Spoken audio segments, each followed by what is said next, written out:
Hello and welcome to WION's Ukraine Diaries. For the last 8 days, we've been camping here in Kyiv. It was tense when we arrived. It remains tense as we leave. But in these 8 days, we've learned a lot about the Ukrainian people. The enemy may be at the gates, but their spirits are still high. We've seen civilian recruits training to defend their homeland. We've visited soldiers at border checkpoints near Russia. We've seen the decades-old underground bunkers running under the city. Through all of it, the Ukrainian resolve shone through. In the next 30 minutes, we bring you the best of our reportage here. This is Ukraine Diaries.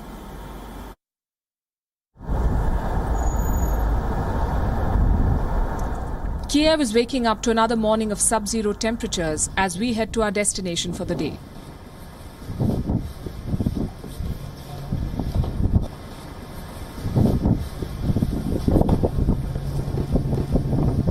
It's a long, beautiful drive, a city of stunning landscapes, looking poignant under the shadow of war.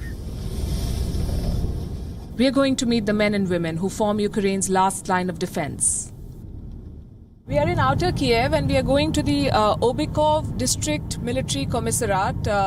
This is on the outskirts of Kyiv in a satellite city.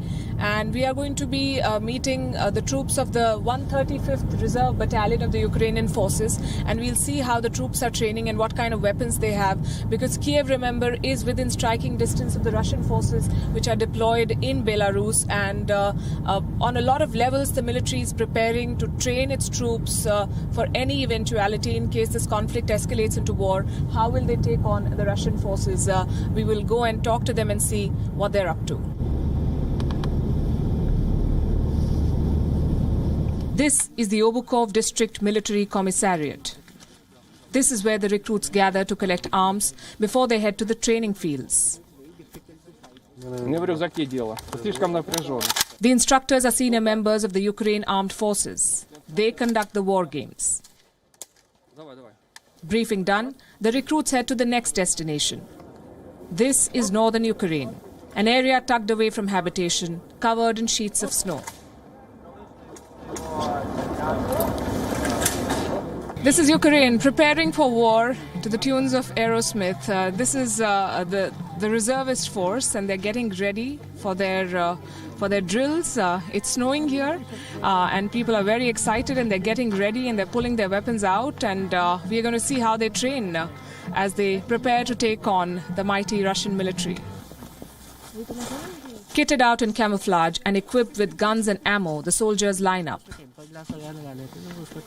Resisting a Russian invasion is no mean feat. The Ukrainian forces know this. They're both outmatched and outnumbered. To make up for the gaps, Ukraine is accelerating the development of its territorial defense forces. The aim is to have a corps of 10,000 regular full-time troops. When fully mobilized, the force would be 130,000 strong. They're happy to recruit anyone who believes in their cause. The soldiers even try to train this reporter, but figure she's better off armed with a mic. So let's imagine you are our first day recruit, and we're going to teach you some basics. So first of all, this is the gun. This is Kalashnikov. So here you go. Yeah, it's a Kalashnikov. It's AK-74. AK-74. Okay. So yeah, first the main rule: you never point it to the person. Okay. You always point it out of the person. So the first thing we're going to do is shooting stand. And first of all, and you never put your finger on the trigger. So always try to hit it right here, just in case. So you need to put your body a little bit up front. Okay. Like this? And yes, and yeah. Okay. Push the stock against your shoulder. Yeah, right here. Put a little bit down. Okay. Yeah. And put this thing up to your eye so you can see where the person is. So now you're almost ready to shoot, but you need to remove your finger from here. Okay. First time when you see your enemy, the main thing is that he doesn't hit you. Remove your finger. Okay. So in order for him to not be able to remove it, you need to make yourself as small as possible. So the first thing you do, you go down. You go down to your knee. Yeah. Exactly. Now it's more difficult to hit you. You need to go even lower. So you put your hand here, and then your leg goes around your other leg. like that. I'm not sure I can do that, but I'll watch you do it. But anyways, this is the main thing that we teach in order for recruits to be ready. One recruit down, they resume their training. This force has 150 battalions. The one charged with defending Kyiv is the 135th Battalion. This one.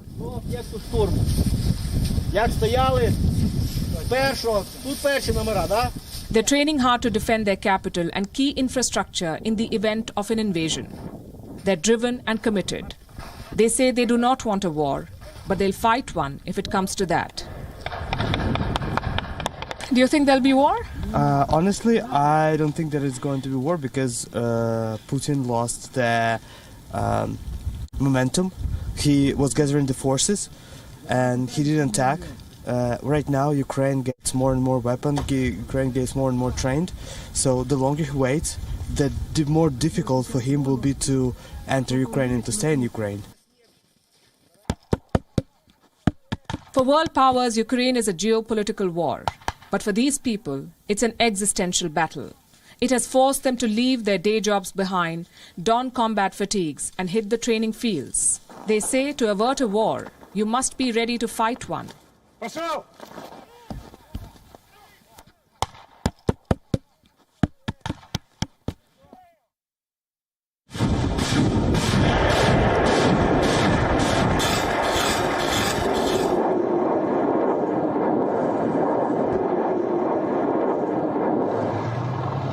This is Ukraine, the site of Europe's biggest military build-up since the Second World War. The country is surrounded by Russian troops, both on land and in the Black Sea. How will Kyiv defend itself from Russian bombs? By preparing bomb shelters, not one or two, but thousands of them. We are in downtown Kyiv, and this is a city of bomb shelters. A lot of these are Soviet-era relics from the time when Soviet and American nuclear weapons were trained at each other. A lot of these bomb shelters were built. Many of them have been upgraded. In fact, only last month, the Kyiv City Council issued an interactive map that shows how many shelters there are, and it guides the citizens of Kyiv to the nearest bomb shelter in the event of an invasion. Let me show it to you on the map. This is what it looks like. This is the city of Kyiv, and all these colorful dots that you see, these are bomb shelters with varying degrees of preparedness and various levels of facilities that they offer. Let's zoom in. More than 500 of them spread across the city. This is how well the city of Kyiv is prepared. We set out to inspect one such bomb shelter. This is 83 Mezeriska Street. The Kyiv City Council is sprucing up a bomb shelter here from the 1950s. This is now critical security infrastructure for the government of Ukraine. The official in charge takes us down a flight of stairs. A door similar to the kind you'll find on submarines greets us.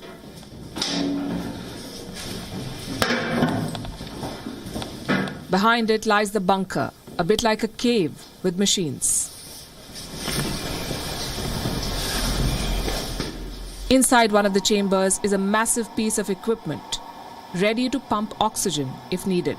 In the event of an attack, as you can see, there are these pipes, and this is equipped with the oxygen supply, and this is one such supply chamber. If you go in, you see the pipes. This is well built, and they switch on these knobs here for oxygen to be supplied for the people who are inside this shelter in the event of a nuclear attack. These shelters will be key to Kyiv's survival in the event of an attack. The government has posted an interactive map online with 5,000 official locations where residents can hide. In case of an attack, an alarm will be sounded across the city. Sound signals like sirens and beeps will be transmitted. A message would be played out with instructions, and that's the time when Ukrainians must head to the bomb shelters. This one can house at least 150 people, we are told. Дане приміщення створено This bomb shelter was built in the 1950s and it can accommodate at least 150 people. Kyiv's mayor has declared that the city's subway system will be used as a bunker if needed. The government of Ukraine is leaving nothing to chance. Amid dire intelligence warnings that Kyiv could be captured within 48 to 72 hours of an attack, these bomb shelters will be the difference between life and death for the 2.8 million residents of Kyiv.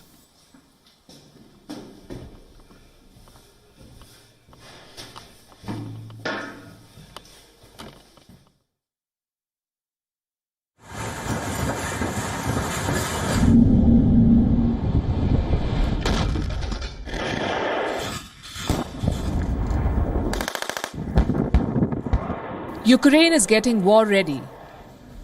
As world leaders shuttle between capitals to strike peace,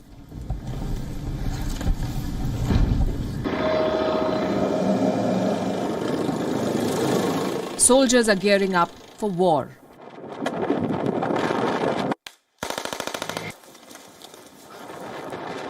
In sheer numbers, the Ukrainians are no match for the Russians.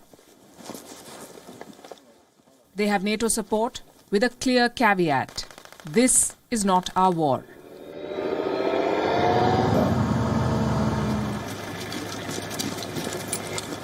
So who will fight with Ukraine if Russia does invade? Soldiers from 27 countries, including India. They are training for war. We are at the garrison headquarters of the Georgian National Legion. This is a paramilitary force that is supporting the Ukrainian military. These are foreign fighters. They used to be a frontline unit in the eastern Donbas region. And this is a very significant part of Ukraine's defense because the Ukrainian government allows foreigners to officially fight in its military. In 2015, they passed a legislation that allowed foreigners to do so. And since 2014, 17,000 foreigners from all parts of the world, foreign citizens, have come and joined this force and trained to defend Ukraine against Russian aggression. And this is the first step for them to officially join the Ukrainian military. The Georgian National Legion is a defense force of volunteers. It used to be a frontline unit in the early years of the war in Donbas. But with the threat of a Russian invasion looming, the force has been reactivated. Group 3, assault. Set in. The Legion has enlisted soldiers from 27 countries, including the United States, Australia, Germany, the UK, Mexico, France, Austria, Greece, Japan, Croatia, Serbia, and Georgia.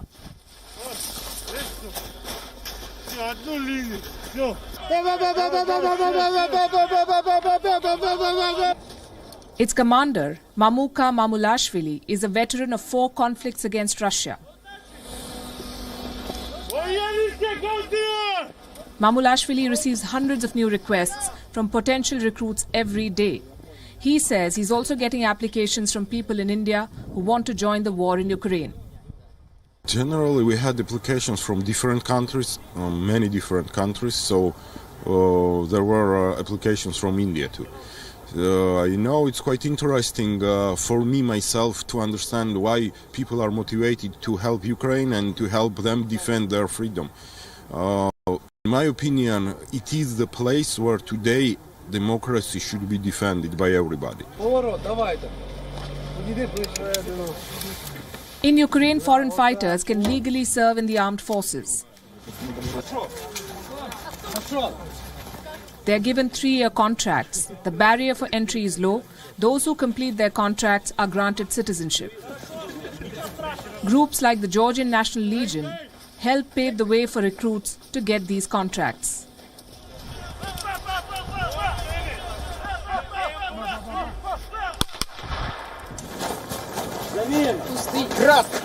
It's not an easy mission. What drives people from far-off lands to join the war effort in this punishing cold? It's certainly not money.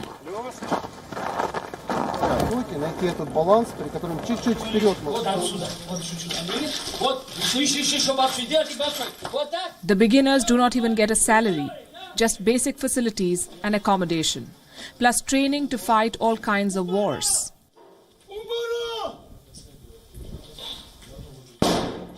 First, is security. You want to protect your ambush. Their trainer today is Adam, an American soldier, now one of the thousands of fully trained foreign fighters in Ukraine's defense apparatus. The Ukrainian people have a right to defend their country and be a sovereign nation, just like the rest of us. So I'm here to help them maintain that.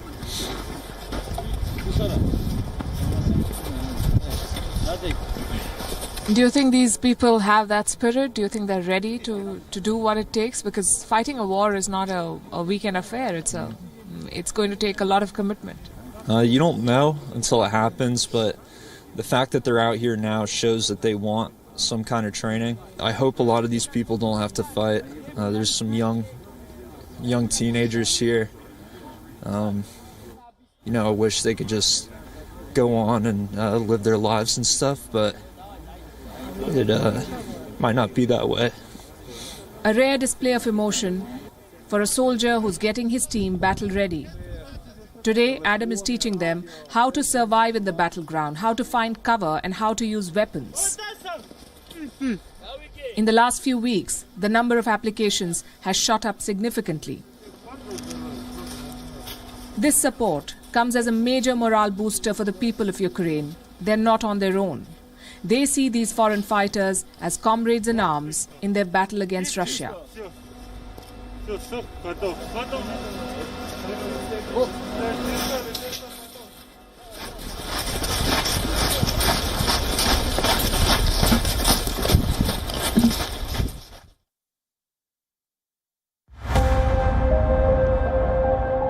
It's a make or break moment in the Ukraine conflict. Russia's 10-day-long military exercise with Belarus has kicked off. Russian forces have surrounded Ukraine from all sides. The US is asking its citizens to leave. Ukraine is resolute and tense. It's a testing time for its people.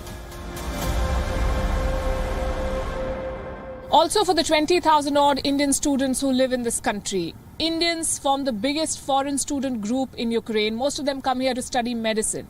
Why Ukraine? A, because it's affordable. The cost of medical education here is cheaper than it is in India. And B, the degrees that they get are recognized both in Europe and in India. So the students come here in large numbers. About 2 weeks back, the Indian embassy in Kyiv drew up a list. It asked these students to fill up forms and collated their information in case they have to be evacuated, in case war breaks out. But what do the students here feel? Do they believe that there will be war? Are they tense? We decided to find out. This is the Taras Shevchenko National University, one of the premier institutions for medical science in Ukraine, also home to a number of Indian students. As war brews on the border, life in the dormitories is exactly how you would expect. There are reading rooms where students catch up after class, a shared kitchen where they try to fix an Indian meal, and Bollywood music that dissolves some of the tension in the air. On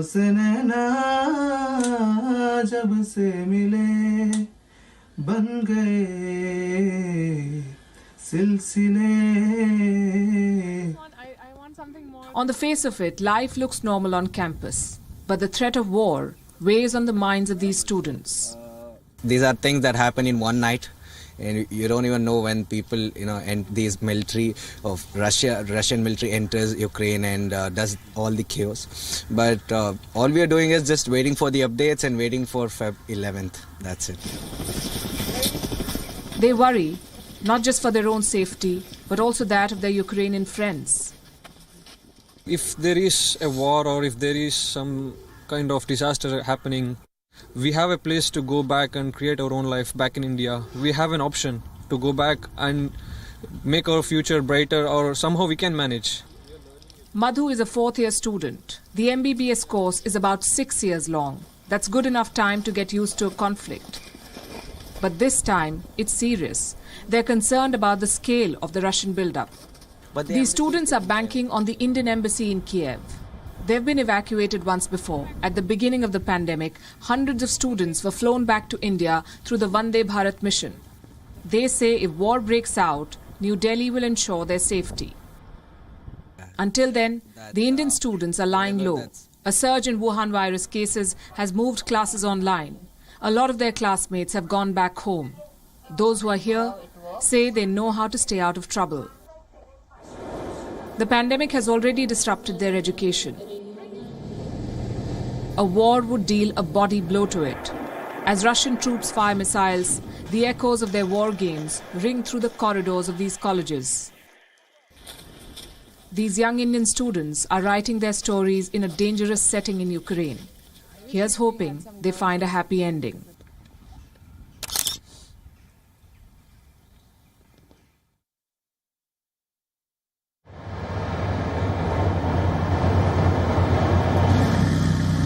The Russian war machine is digging in. No trenches or half measures. This is a full-blooded deployment. They've brought missiles, tanks, artillery, guns. One command and they could swoop into Ukraine.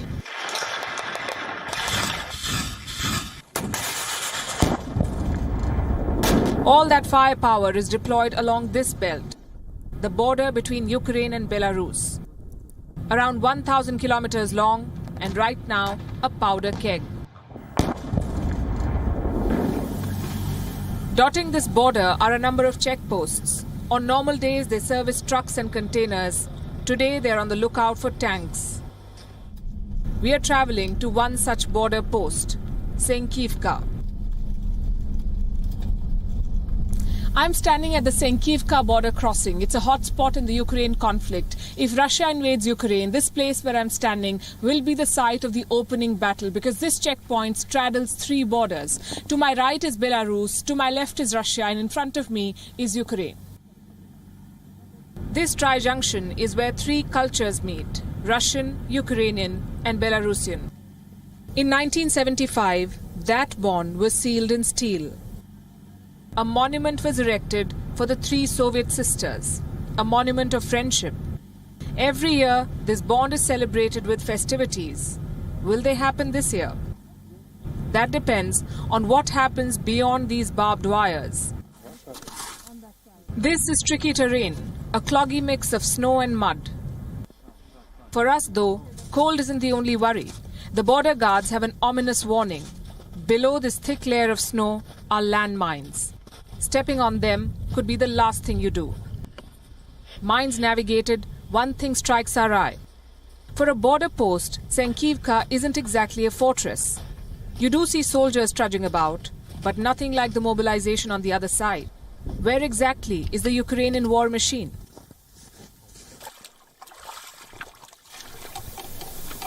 Perhaps in Donbass. Ukrainian tanks and troops are majorly deployed in the east. Strategically, it is a worry. If Kyiv is breached, it's an open road to Kyiv. A highway awaits Russian tanks and armored vehicles. It's a daunting thought. Equally stark are these cargo trucks. Dozens of them waiting to cross over into Russia and Belarus. I guess war or not, business rolls on. A few more security checks, a bit more delay, but that's about it.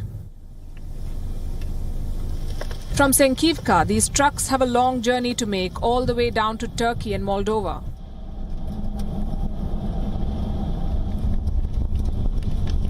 That makes this border post a transit hub, a big prize if war breaks out. Contemplating that if are the people of this village. It's the last settlement of Ukrainian territory. If Russia invades, they're first in line. The mood here reflects that intensity. But not everyone wants to talk about it. But soon these people may not have that luxury. Beyond the thick snow and the barbed wires, an army is waiting for them. An army far superior in numbers and training.